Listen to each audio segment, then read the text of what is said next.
Hello mga idol! Have a nice day! Ito tayo ngayon mga kaibigan. At mayroon po tayong susulyapan. Ito. Nakikita nyo ba mga kaibigan? Itong aking nakikita.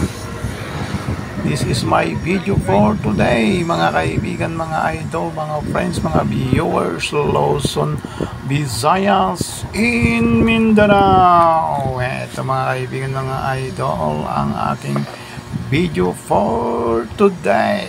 Ito yun, Battle of Hub, battery hub. Ayan na tinatawag na battery hub kasi mayroong magaganap na tawag dito battery hub. Ito yung tinatawag na labanan ng mga magagaling mga rider. Ito, bukas na bukas mga guys, mga idol, ay sinisit up pa lamang ngayon itong area.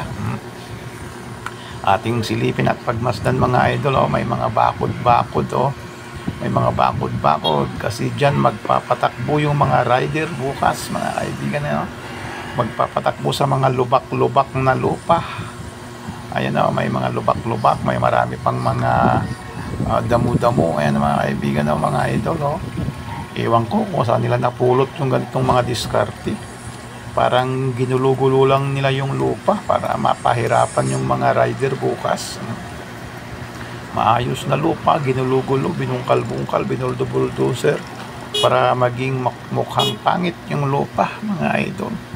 Kasi bukas mayroon mga gaganap na battery hub, yung mga sasakyan na 4x4. Ayan ang maglalaban-laban bukas mga idol, kung sino yung pinakamagaling, kung sino yung makakatapos ng race 1 hanggang sa kung saan ang race na kanilang paglalabanan. Kaya bukas ay magandang labanan nito. Kaya ngayon ay pambungad pa lamang ito. Ngayon lamang sinisit up mga idol.